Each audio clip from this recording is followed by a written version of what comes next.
Wolves. I'm the guitar player and vocalist. I'm JD from Throne of Wolves, and I play fiddle.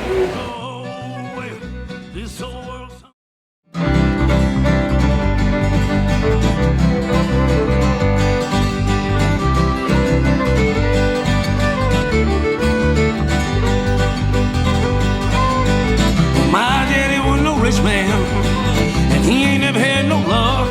He was broke, he was stuck, and he just didn't give a fuck, cause my daddy said the kingdom was his home. And in my home, I could drink little. There's an open mic that JD had started running at what's the name of the place? Kingdom Brewery. Newport, Vermont. Yeah. And I sent a message when I saw the ad online, and I said, hey, you got room for another person in the lineup there. So I showed up, and we met. I had gone out for a cigarette after I played 2 songs. It wasn't really a structure yet, and I didn't want to overstay my welcome, so I played 2 songs like the other 2 folks before me did. Went out for a cigarette, came back out, kept coming back in, and JD says, well, you play some more too? I said, I'll play you, get the fuck out of here. I wasn't really good at running open mics back then. Yeah. The structure was like, people would show up to play, and then it would be like, nobody be playing, so I was like, oh, that guy played earlier, he sounded really good, so like, we're just gonna go find out where he went, tell him to just play until the end.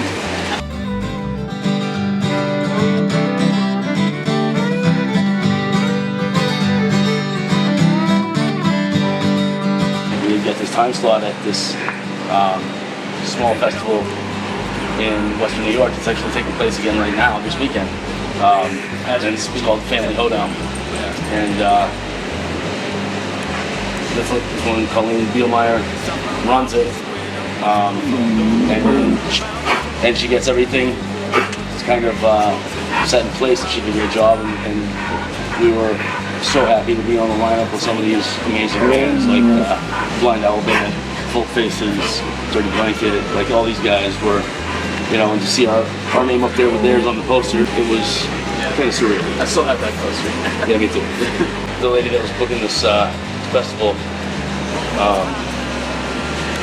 she called me up one day, she's like, I need a name for the poster.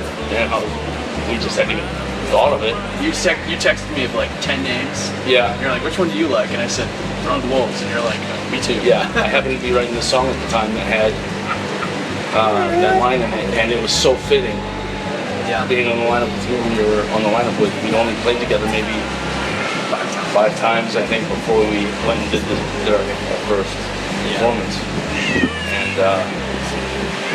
it was a bit nerve-wracking, but for our first performance, we had a couple of the guys from Blind Owl Band, the banjo player, and one of their songwriters as well, Mr. James Ford, good friend of mine, and Mr. Arthur Quazo, both of the Blind Owl Band.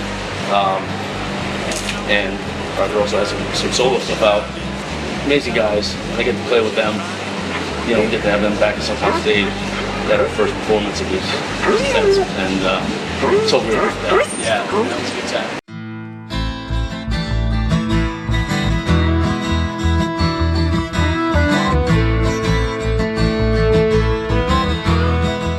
The first studio that we went and recorded with, and we started to record with, was a local studio, Mojo's, and even just a quick mix sounded great, you know.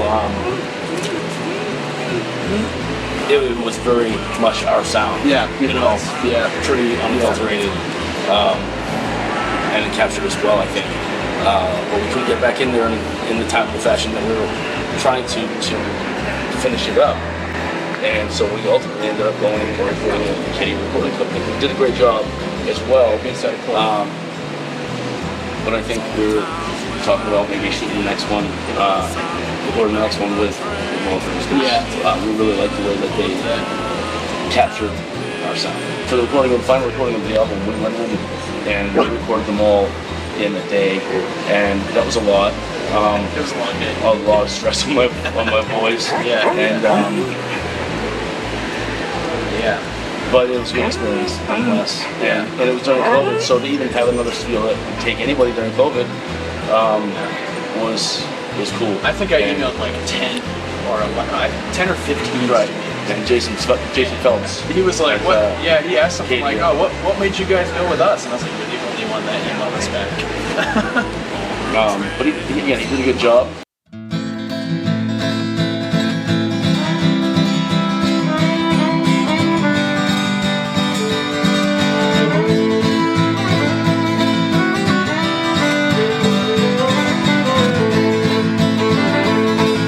I'm just that good. My songs are my songs. They're very personal to me, about my own experiences, and to release that for general public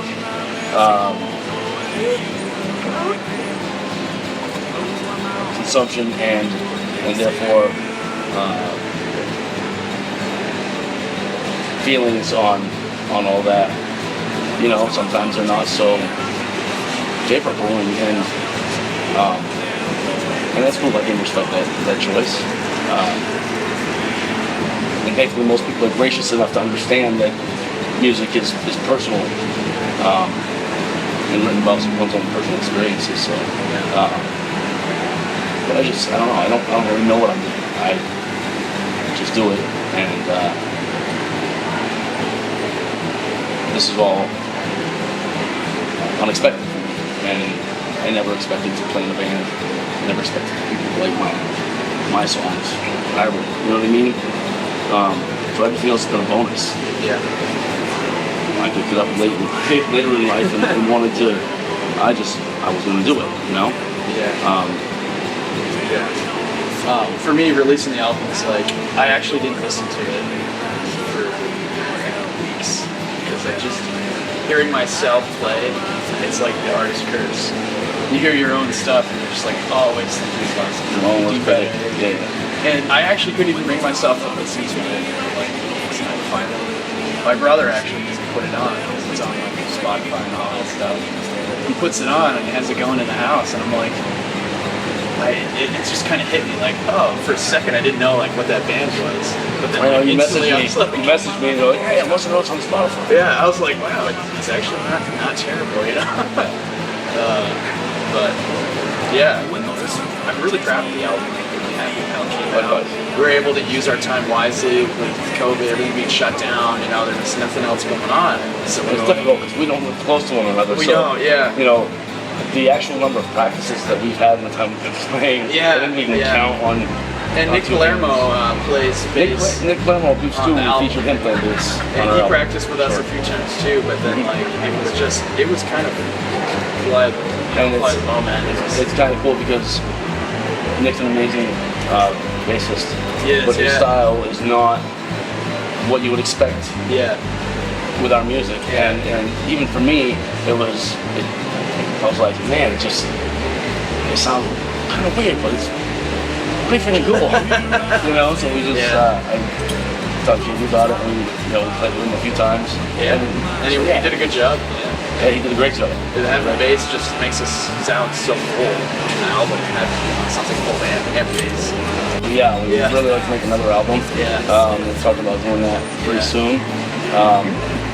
And start, maybe setting up some tours. Yeah. And that would be really cool. Yeah. I mean, if this is the direction that the universe pushes me in, at some point I gotta take a hint, So that's what we're trying to do right now. Yeah. Play as many shows as we can. The lady that I've been seeing, she's managing us. Her name is Kylie. She does a great job. It's Grand State Music Services. And she's been awesome. She's supportive and has busted her ass to get us gigs all over the place. Yeah. And so super appreciative of that as well. I sold the old two planted in idea. And I'm running.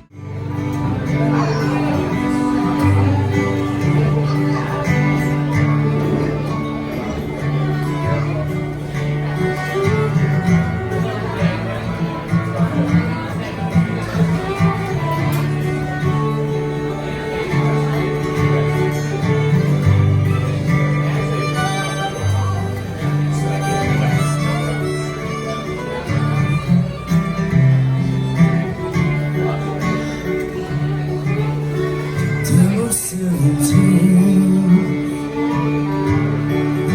I know it's Mother's Day. The sun is gonna leave. There's where you see. We know we're there. Will I say the folks that sing the soulful flame? Oil fingers move. It's tiny, not at all. But I guess it never meant to go. Till you feel the ball. The water goes in there. Here always the prayer. In a plastic always here. So when that moves in here, it's more than feeling. Nothing changes anyway. Nothing changes anyway.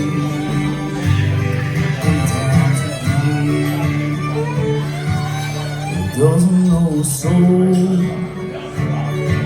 There's nowhere that he's been.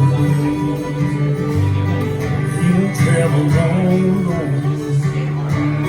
I don't feel the dream. You don't feel the rain. Children's eyes sleeping. Folks that sings a soulful refrain. Only fingers move.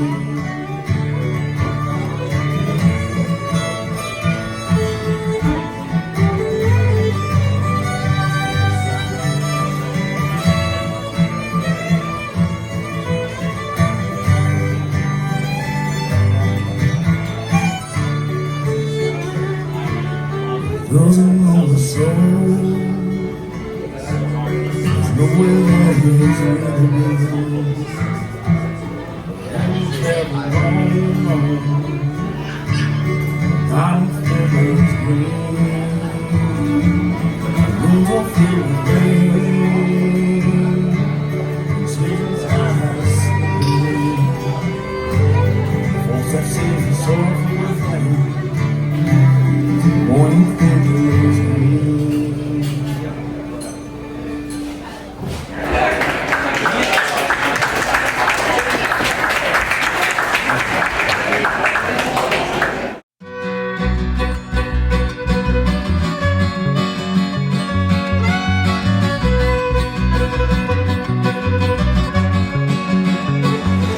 So yeah, JD Two Strings. That's what I think they do. It's the greenhouse in Warren, New Hampshire, and we were getting ready to go close, and it felt right. It's pretty upbeat tune, and JD had just broke a string, so he's down to 3 out of his 4 strings on his fiddle, and he decides this one string is pretty integral, so he decides he's gonna try and tune this other string to match that string, and he snapped this other string, so he got 2 strings, and he's been JD Two Strings ever since, man. There's and a lot of high notes. he tore that shit up, though. Yeah. He tore it up. It's one of those moments where it's like, what am I gonna do? You just gotta keep fucking going. Yeah. And we did. We slayed that shit. And, It was and kinda you funny. slayed that shit. It was awesome. We got done. I think we were supposed to get done at 10. It was like 9:58. And I like jerked the part. It was like, oh, sorry. We quit 2 minutes early because my strings were Yeah. No, that's not He happening. was just laughing. He's like, what do you play the bass? Gonna make you strong. On the highways and won't lose your mind, follow your souls. The ones on your feet, now you're being. Now just don't feel one goddamn thing. I ain't felt right, I ain't felt wrong. I guess it's just problem, I don't feel a goddamn thing at all.